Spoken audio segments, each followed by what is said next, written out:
어느 노총각이 술집에서 술잔을 앞에 놓고 침울한 표정을 앉아 있습니다. 옆자리에 앉아있던 장난기 많은 사나이가 그의 술잔을 홀짝 마셔버렸어요. 그랬더니 그 노총각이 엉엉 울기를 시작합니다. 장난기의 사나이가 미안해하면서 그냥 장난으로 그랬노라고 사과하면서 술을 사겠다고 했습니다. 그러자 그 울던 노총각이 이렇게 말합니다. 오늘은 내 인생의 최악의 날이라고. 아침에 늦잠 자느라 지각해서 회사에서 파이어 당하고, 그리고 회사에서 나와보니 누가 내 자동차를 훔쳐갔어. 그래서 택시를 타고 이곳에 그동안 사귀던 여자친구를 만나러 왔는데 택시에 지갑을 놓고 내렸지 뭐야. 그리고 헐레벌떡 들어왔더니 여자친구가 이별을 선언하고 가버렸어. 그리고 제일 비참한 것은 그래서 자살을 하려고 독을 탄 술잔까지 당신에게 빼앗겼단 말이야. 이 노총각처럼 우리 삶에 늘 안 좋은 일만 일어나는 것은 아닙니다. 우리가 살아가면서 배운 것은 인생에는 언제나 낮과 밤이 늘 함께 있다는 것입니다. 기쁨과 슬픔이 공존하고 성공과 실패가 공존하기도 합니다. 사업이 잘 되어서 너무 신날 때도 있지만 실패의 아픔을 가슴에 안고 고통을 당할 때도 있습니다. 건강할 때가 있는가 반면에 병들 때도 있습니다. 사랑으로 가슴이 설렐 때가 있는가 하면 인간관계의 갈등으로 아픔을 경험할 때도 있습니다. 사실 정도의 차이는 좀 있겠지만 문제없는 인생이란 없다는 겁니다. 그런데 어떤 사람들은 삶의 굴곡에 따라 표정이 변하고 달라집니다. 조금만 좋은 일을 만나면 세상에서 최고 행복한 것처럼 호들갑을 떨다가도 조금만 어려움만 닥쳐오면 세상 고통을 자기 혼자 다 짊어진 것처럼 힘들어하기도 합니다.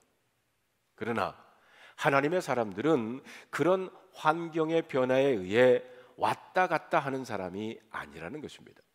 왜냐하면 믿음은 어떤 환경도 다 이길 수 있기 때문입니다. 막 결혼해서 신혼 시절을 보내는 신랑과 신부를 보십시오. 그들은 삶의 환경과 관계없이 기쁨을 누립니다. 왜 그렇습니까? 환경보다 사랑이 더 크기 때문입니다. 환경보다 사랑이 더 크면 어떤 힘든 순간을 만나도 승리할 수 있기 때문입니다. 삶의 어려움보다 믿음이 더 크면 어지간한 일에는 흔들리지 않을 것입니다. 우리는 지난 몇 주 동안 하나님이 이스라엘 자손들을 어떻게 애굽에서 건져내었는지를 출애굽기를 통해서 살펴보고 있습니다. 하나님은 10가지 재앙과 유월절 사건 그리고 홍해를 가르는 기적으로 이스라엘 백성들을 애굽에서 구원해 내셨습니다. 출애굽기 15장 전반부에 보면 홍해를 마른 땅처럼 건넌 이스라엘 백성들은 온통 축제의 분위기에 빠집니다. 그들의 입에는 찬송이 있었고 모세의 누나 미리암은 소고를 치면서 춤을 췄습니다. 모든 사람들이 승리감에 젖어 있었습니다. 그런데 출애굽기 15장 후반부의 분위기는 좀 달라집니다. 홍해를 건너 수르 광야에 들어온 그들은 사흘길에서 물을 얻지를 못했다는 거예요. 광야에서 물을 찾지 못했다는 것이 그들에게는 아주 큰 고통으로 다가왔어요. 아마 처음 하루 정도는 참을 수 있었을 것입니다. 이틀도 견뎠을 거예요. 그러다가 사흘째가 되면서 그들의 인내심은 동이 나기를 시작합니다. 그래서 이스라엘 백성들의 마음속에는 불평과 원망이 터져 나올 지경이 된 거예요. 이때쯤 그들이 한 샘을 발견하게 됩니다.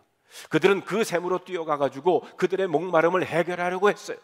그런데 그 물을 마신 사람들마다 갑자기 복통이 일어나고 토하기를 시작합니다. 그들이 발견한 물은 사람들이 마실 수 없는 물이었던 것입니다. 그래서 성경에서는 그들이 발견한 이 샘의 이름을 마라라고 했어요. 여러분 23절을 보실까요? 마라에 이르렀더니 그곳 물이 써서 마시지 못하겠으므로 그 이름을 마라라고 했다고 그랬어요. 여기에 보면 마라라고 하는 단어가 2번이나 나옵니다. 이 말의 의미는 쓰다라는 뜻이에요. 그들은 사흘길을 걸어서 겨우 물을 발견했는데 하필 마실 수 없는 쓴 물을 만나게 됐다는 겁니다. 그러자 그들은 하나님과 모세에 대해서 원망하기를 시작했어요. 우리가 무엇을 마시라는 말입니까? 그런데 여러분, 사실 그들은 사흘 전만 하더라도 하나님의 기적을 맛보면서 야, 하나님 대단하십니다, 우리 대장 모세 최고입니다, 이렇게 했던 사람들 아닙니까? 그러다가 마라의 쓴물을 만나자 이제는 삶의 고통이다, 어째서 우리의 삶은 이렇게 쓴 고통인가, 이렇게 말하고 있는 겁니다. 중요한 것은 우리 인생에는 홍해의 기적과 마라의 고통이 함께 있다는 겁니다. 우리가 살다가 보면 홍해가 갈라지는 하나님의 기적을 경험할 수도 있지만 마라의 물을 마시고 토해내야 하는 고통스러운 경험을 할 수도 있습니다. 사흘 전에는 춤을 추고 기뻐하면서 인생은 참 살만한 가치가 있다라고 했다가 사흘 후에는 인생이란 이렇게 쓴 것이구나 라고 비통해할 수도 있다는 것입니다. 자, 그렇다면 여러분, 하나님은 왜 이스라엘 백성들을 이 마라로 인도하셨을까요? 그것은 한마디로 하나님께서 이스라엘 자손들의 믿음을 테스트하기 위해서입니다. 마라를 통해 이스라엘 자손들에게 확인시킬 중요한 진리가 있었어요. 성경에 보면 마라 사건은 출애굽 이후 이스라엘 백성들이 만난 첫 번째 시험이었습니다. 홍해를 기적적으로 건넌 이스라엘 자손들은 아마 이제 그들 앞에 승리만 있을 거라고 자만할 수 있었을 겁니다. 하나님이 자신들만을 사랑하시기 때문에 어떤 것도 문제될 것이 없을 거라고 보였어요. 얼마나 그들의 마음이 흥분했겠습니까? 그런데 바로 그때 하나님은 그들에게 마라의 쓴물, 마라의 시험 앞에 그 백성들을 서게 하셨다는 겁니다. 마치 오늘 본문은 이렇게 묻고 있는 것 같습니다. 너희들은 홍해의 기적 앞에서가 아니라 마라의 쓴물을 만났을 때에도 동일하게 하나님을 인정할 수 있겠니? 우리는 오늘 하나님께서 이스라엘 자손들의 믿음을 테스트했다는 것을 주목할 필요가 있습니다. 대부분의 사람들은 시험을 힘들어합니다. 제가 아는 어떤 분은 늦은 나이에 공부를 다시 시작했어요. 저보고 하는 말이 목사님, 시험만 없으면 학교 다닐만 해요. 이렇게 시험은 누구에게나 부담이 된다는 겁니다. 그러나 냉철하게 생각해 보면 시험, 테스트는 정말 필요한 것입니다. 시험은 여러 가지로 인생에 유익을 주기 때문입니다. 시험의 유익이 무엇인지 아십니까? 두 가지가 있어요. 하나는 시험을 치게 되면 자기의 부족함이 무엇인지를 알게 된다는 겁니다. 한마디로 자기 주제를 파악하게 된다는 거예요. 다른 하나는 우리의 삶에서 가장 중요한 것이 무엇인지를 비로소 알게 된다는 것입니다. 제가 미국에 이민 와서 처음에 학교 갔을 때 잊을 수가 없어요. 그래도 한국 중학교 다니면서 3년이나 영어 배웠는데 미국인 선생님의 말을 한마디도 이해할 수 없다는 게 저는 큰 충격이었어요. 그리고 첫 히스토리, 역사 시간에 시험을 봤는데 한 문제도 답을 쓰지 못하고 백지를 내고 나오던 날은 제 생애에 아주 치욕적인 날이었습니다. 다시 말하면 제 주제를 파악했던 날이라는 겁니다. 여러분, 25절 끝부분에 보면 이런 말씀이 나오지 않습니까? 거기서 여호와께서 그들을 위하여 법도와 율례를 정하시고 그들을 시험하실세. 하나님은 이스라엘 자손들을 마라로 이끌어 가시고 쓴 물을 마시게 하면서 그들을 시험하셨다는 거예요. 하나님은 시험을 통해서 하나님은 그들에게 무엇이 부족한지를 보여주셨습니다. 그리고 동시에 그들에게 믿음 생활에서 가장 중요한 것이 무엇인지를 보게 하셨다는 겁니다. 그래서 성경은 이스라엘 자손들을 거기서 시험하시고 그들을 위해서 율례와 법도를 정했다고 했어요. 시험은 이스라엘 자손들의 믿음이 성장하도록 하는 하나님의 특별한 방법이었다는 겁니다. 그렇다면 하나님은 마라의 시험을 통해 이스라엘 자손들에게 자신들의 어떤 부족한 것을 보라고 했을까요? 그것은 그들이 비록 홍해의 기적을 경험했지만 사실은 그들의 내적 본성은 하나도 변하지 않았다는 겁니다. 그들은 애굽에서 나올 때 하나님이 일으키신 10가지 재앙을 봤습니다. 유월절 어린 양을 잡아 그 피를 문설주에 바르고 죽음에서 구원도 받았습니다. 또 홍해를 마른 땅처럼 건너는 놀라운 기적도 경험했습니다. 그럼에도 불구하고 이스라엘 백성들의 본성은 사실은 조금도 변하지 않았다는 거예요. 그들이 홍해의 기적을 체험하고 기뻐하고 찬양할 때는 믿음이 대단한 것처럼 보였지만 마라의 쓴물을 마시게 되자 하나님을 원망하기 시작합니다. 보십시오. 그들의 본성은 하나도 변하지 않았습니다. 그렇습니다. 기적을 보고 하나님을 찬양하는 것은 누구나 할 수 있어요. 하나님의 기적을 두 눈으로 보고 하나님께 믿음을 고백하는 것은 어려운 일 아닙니다. 그런데 마라의 쓴물, 인생의 고통의 자리에 서게 되자 그들은 조금도 믿음이 없는 사람처럼 되었다는 거예요. 지금까지 그들이 하나님을 찬양했던 것, 소곤을 치면서 춤추면서 기뻐했던 것들이 사실은 그들의 진정한 믿음이 아니라는 사실이 드러나고 말았습니다. 마라의 쓴물 앞에 서게 되었을 때 그들의 믿음 없음이 그대로 드러났던 겁니다. 사랑하는 성도 여러분, 혹시 이런 이스라엘 백성들의 모습이 오늘 여러분과 저의 모습은 아닙니까? 대부분 우리가 믿음의 삶에서 만나는 고난과 삶의 어려움들은 우리의 본성을 보게 한다는 겁니다. 그렇기 때문에 어려운 삶의 문제를 만나게 되자 하나님, 이 문제를 해결해 주세요 라고 기도도 하지만 더 중요한 것은 우리 자신을 돌아볼 수 있어야 합니다. 혹시 돈 문제로 많은 고통을 당하면서 실망하고 하나님을 원망해 보셨습니까? 그렇다면 돈이 없다는 것보다 먼저 변화되지 못한 자신의 본성의 문제를 볼 수 있어야 합니다. 혹시 인간관계로 인해서 고통당하면서 불평하고 있습니까? 누구를 원망하기에 앞서서 아직까지 깨어지지 않은 자아의 문제를 보아야 합니다.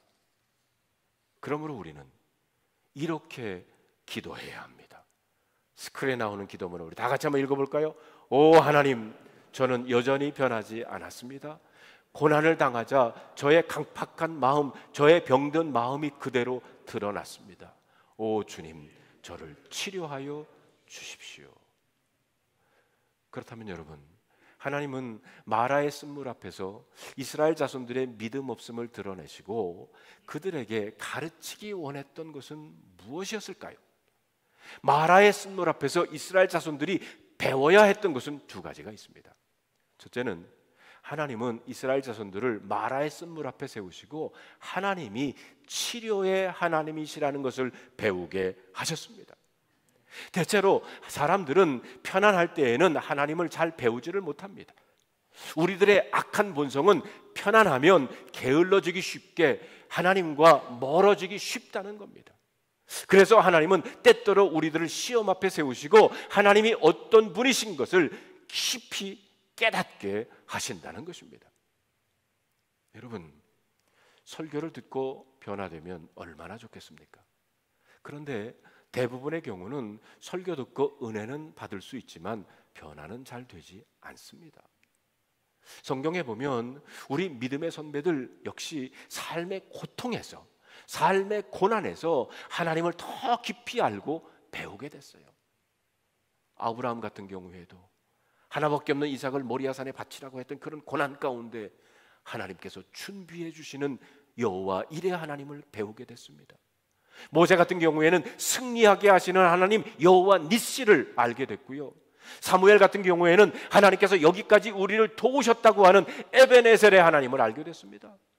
하나님의 이름은 마라와 같은 삶의 고통 중에서 믿음의 선배들이 하나님을 경험하고 고백한 이름들이라는 것입니다. 그렇습니다. 시험을 통해 간증이 나올 수 있습니다. 삶의 고통을 통해서 더 깊은 믿음의 길로 나아갈 수 있다는 것입니다.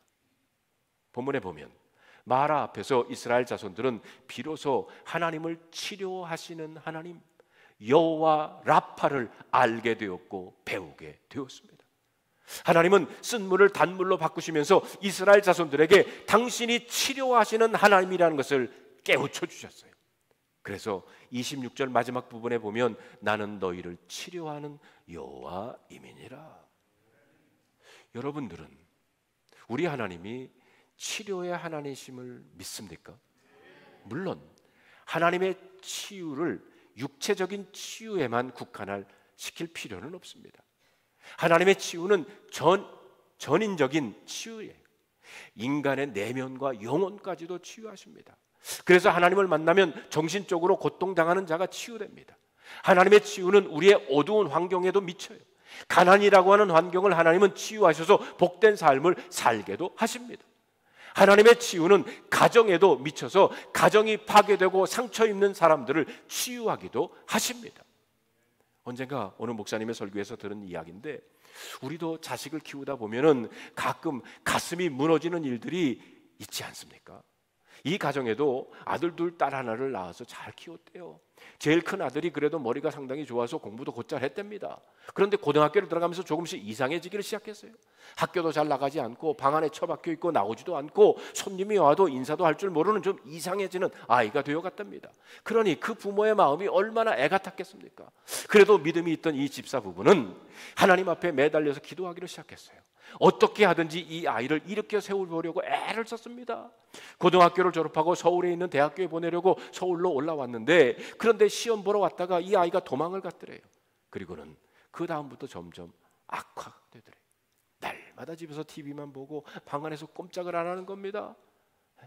그리고 컴퓨터 게임에 푹 빠져가지고 나이가 30이 다 되어갈 때까지도 아예 폐인처럼 되고 말았어요.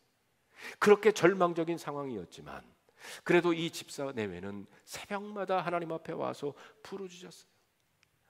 그렇게 10년이 지나도록 자녀를 위해서 기도한 겁니다. 상황은 더 나빠진 것 같은데도 절망하지 않고 하나님을 찾고 이 부부는 또 찾았어요. 그런데 이 아이가 몇 년 전부터 서서히 변화되기를 시작하는 거예요. 하나님이 기도에 응답하신 겁니다. 비록 노동하는 곳이긴 하지만 직장에도 나가게 됐어요. 그러더니 중매로 결혼을 하게 됐는데 좋지 않은 병력이 있는 줄 알면서도 한 아가씨가 시집을 온 거예요. 중요한 것은 이 며느리가 정말 믿음이 기가 막힌 좋은 자매였어요. 결혼을 한 지 3년 정도 되었을 때 아들이 완전히 치유가 됐다는 거예요. 거짓말처럼 나왔어요. 보배 같은 며느리가 들어와서 그 가정에 날마다 웃음꽃이 피게 되었다는 겁니다. 그런데 한창 그 아들이 어려움을 당하고 있을 때 그 집사 내외를 보면서 주위에서 같은 교회 나가는 사람들도 빈정거리는 사람들이 있었다는 거예요. 믿음이 좋아도 별 수 없네, 기도한다고 야단법석 떨어도 집안 꼴은 저 모양이야. 그런데 그렇게 빈정거리던 사람들이 요즘은 역시 기도하니까 다르네, 기도하는 사람은 다르긴 달라 라고 말이 바뀌었다는 겁니다. 하나님께 매달려 15년 동안 기도하면서 기다렸더니 하나님께서 병든 아들을 치유하신 겁니다. 그들은 아들을 통해 여호와 라파, 치유의 하나님을 경험한 것입니다. 보십시오. 하나님은 마라의 쓴물을 단물로 바꾸십니다. 인생의 쓴물은 쓴물로 끝나지 않습니다. 하나님은 그 쓴물을 언제든지 단물로 바꿀 수 있는 분임을 잊지 마시기를 바랍니다. 오늘 저와 여러분들은 우리 하나님을 여호와 라파로 만나야 될 줄로 믿습니다. 그런데 흥미있는 것은 하나님께서 그냥 쓴물을 단물로 바꿀 수도 있었을 텐데 그렇게 하지 않고요, 한 나무를 물에 던지라고 하십니다. 여러분 25절에 있는 말씀을 우리 다 같이 한번 읽어볼까요? 모세가 여호와께 부르짖었더니 여호와께서 그에게 한 나무를 가리키시니 그가 물에 던지니 물이 달게 되었더라. 거기서 여호와께서 그들을 위하여 법도와 율례를 정하시고 그들을 시험하실세. 여기에 보면 하나님께서는 모세에게 한 나무를 가리키셨고 모세는 그 나무를 물에 던지자 쓴물이 단물이 되었다고 했습니다. 그냥 아무 나무가 아니었다는 겁니다. 하나님이 가리키신 한 나무였습니다. 말하자면 하나님이 한 나무를 기적의 도구로 삼으셨다는 것입니다. 우리는 그 나무가 혹시 그런 힘을 가진 약초가 아닐까라고 생각할 수도 있어요. 그런데 전체적인 내용을 비추어 본다면 그런 것 같지는 않습니다. 그로부터 오랜 세월이 지난 후 하나님은 하나님을 떠나 병든 우리 인생을 치료하시기 위해서 위대한 나무 하나를 다시 사용하셨습니다. 여러분, 어떤 나무인지 아십니까? 그 나무에 대해서 베드로전서 2장 24절 이렇게 말하고 있습니다. 친히 나무에 달려 그 몸으로 우리 죄를 담당하셨으니 이는 우리로 죄에 대하여 죽고 의에 대하여 살게 하려 하심이라. 저가 채찍에 맞음으로 너희는 나음을 얻었나니. 성경은 예수 그리스도께서 지신 십자가를 그냥 나무라고 표현하고 있습니다. 저는 마라의 쓴물에 한 나무를 던진 것이 예수님의 십자가 사건과 같은 역사의 지평에 있다고 믿습니다. 나무 하나를 쓴 물에 집어 넣음으로 단물로 바꾸신 하나님은 온통 병든 세상, 하나님을 떠나 깊은 영적 질병에 빠진 인생들을 치료하시기 위해서 예수 그리스도를 보내 십자가에 대신 죽게 하셨습니다. 그리고 예수님 오시기 700년 전에 선지자 이사야는 오실 메시아에 대해서 이렇게 말씀하셨습니다. 그가 채찍에 맞음으로 우리가 나음을 입었도다. 예수님의 제자 마태 역시 예수님께서 병든 자를 고치시고 말씀으로 귀신들을 쫓아내시는 것을 옆에서 지켜보면서 우리의 연약한 것을 친히 담당하시고 병을 짊어지셨다라고 이사야 선지자의 말을 떠올려서 성경에서 말씀하고 있습니다. 그렇습니다. 예수님은 치료자로 이 땅에 오셨습니다. 그래서 우리는 예수님을 그리스도라고 부르는 겁니다. 어떤 문제, 어떤 고통도 예수 그리스도가 답이라는 것을 여러분 잊지 마시기를 바랍니다. 이스라엘 자손들은 마라의 쓴물 앞에서 배워야 했던 것이 또 한 가지가 있습니다. 그것은 이스라엘 자손들은 물이 없어도 죽지 않지만 하나님의 말씀을 떠나면 죽을 수 있다는 겁니다. 이스라엘 자손들은 마라에서 물보다 더 중요한 것이 바로 하나님의 말씀이라고 하는 사실을 배웠어요. 여러분, 26절에 있는 말씀을 다 같이 한번 읽어볼까요? 이르시되 너희가 너희 하나님 나 여호와의 말을 순종하고 내가 보기에 의를 행하며 내 계명에 귀를 기울이며 내 모든 규례를 지키면 내가 애굽 사람에게 내린 모든 질병 중 하나도 너희에게 내리지 아니하리니 나는 너희를 치료하는 여호와임이니라. 여기에 보면 마라의 사건으로 분명해진 것이 하나 있습니다. 그것은 적어도 이스라엘 자손들은 물 때문에 죽지 않는다는 겁니다. 하나님은 얼마든지 쓴 물을 단물로 바꾸실 수 있기 때문입니다. 필요하면 반석에서 물이 솟아나게 하실 수도 있습니다. 하나님은 기적의 하나님, 치료의 하나님이십니다. 그렇기 때문에 이스라엘 자손에게 가장 중요한 문제는 하나님의 말씀이었다는 거예요. 하나님의 말씀을 순종하는 것이 사는 길이었습니다. 하나님의 은혜에서 멀어지는 것이 위험한 일이에요. 하나님의 말씀에서 멀어지면 그들은 애굽의 재앙, 애굽 사람들의 질병을 만날 수 있기 때문이라는 겁니다. 그러므로 이스라엘 자손들은 물이 없다는 것 때문에 염려하지 말고 하나님의 말씀을 붙잡고 순종해야 한다는 것입니다. 그래서 하나님은 이 같은 말을 4번씩이나 반복을 해서 이스라엘 백성들에게 당부하고 또 당부하신 거예요. 여호와의 말을 들어 순종하고 내가 보기에 의를 행하며 내 계명에 귀를 기울이며 내 모든 규례를 지키라. 다 똑같은 말씀입니다. 이렇게 성경이 반복하는 것은 그만큼 중요하기 때문입니다. 우리는 우리의 생각이나 우리의 방법대로 살지 말아야 합니다. 하나님의 말씀을 따라 살아야 결국 승리할 수 있으리라 믿습니다. 이스라엘 자손들이 걸어가야 할 곳은 광야였어요. 광야의 낮은 여전히 덥고 광야의 밤은 여전히 춥습니다. 물은 여전히 넉넉하지 못합니다. 가다가 또 쓴 물을 만나고 목이 마를 수도 있습니다. 그때는 어떻게 해야 합니까? 또 다시 물이 없다고 원망하고 불평해야 합니까? 아닙니다. 이제 그들은 믿음의 길을 걸어야 할 것입니다. 또 다시 쓴 물을 만나도 물이 없어 목말라도 여호와 라파 치료의 하나님을 믿고 광야를 가라는 것입니다. 그런데 여러분, 사실 우리가 성경을 주위에서 보면 하나님께서 이스라엘 자손들을 이끌어 가기 원했던 곳은 마라가 아니라 엘림인 것처럼 보입니다. 여러분, 마라에서 엘림은 10km 정도의 거리에 있어요. 두세 시간 정도만 더 걸어가면 물샘 12개와 종려나무 70그루가 있는 엘림이 나옵니다. 자, 27절에 있는 말씀 다 같이 한번 읽어볼까요? 그들이 엘림에 이르니 거기에 물샘 12과 종려나무 70그루가 있는지라 거기서 그들이 그 물 곁에 장막을 치니라. 그야말로 오아시스입니다. 이곳에 가면 모든 이스라엘 백성들이 목마름을 한꺼번에 해결할 수 있었어요.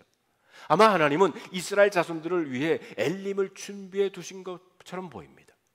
그런데 사실 이스라엘 자손들은 마라에서 불평했고 모세를 원망했습니다. 왜 그랬습니까? 그들에게 이 엘림이 보이지 않았기 때문입니다. 그러면 여러분, 지금 당장 엘림이 보이지 않아도 엘림이 우리를 위해 예비되었다는 것을 믿어야 합니다. 하나님은 우리의 인생에 엘림을 준비해 놓으시고 그곳으로 인도하실 것입니다. 마라에 주저앉아 계시지 마시기를 바랍니다. 조금만 더 가면 엘림이 있는 줄로 믿습니다. 미국 사람들의 격언처럼 하는 이야기 가운데 이런 이야기가 있어요. 가장 좋은 것은 아직 오지 않았다.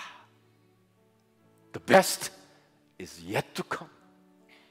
원래 이 말은 핍박과 고난을 당하던 그 청교도들, 정말 믿음을 지키기 위해서 이 미국 대륙에 찾아왔던 그 청교도들이 늘 쓰던 말입니다.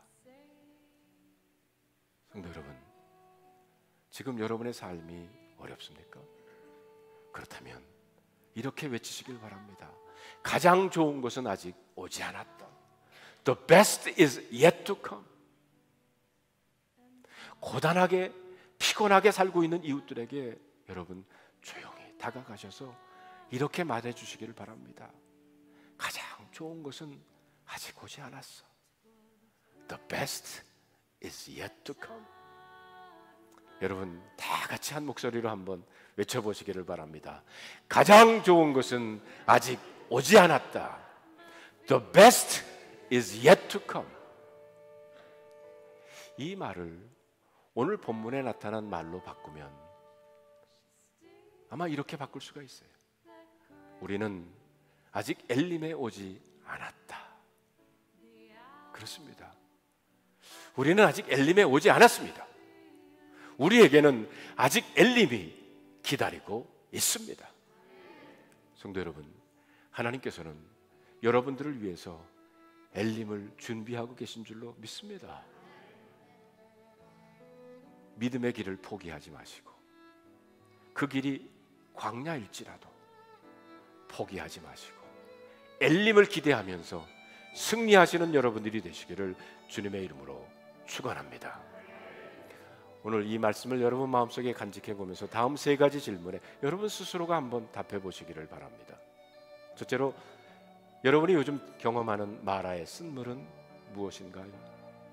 둘째로, 여러분은 마라의 경험을 통해 여러분의 어떤 모습을 보게 되십니까?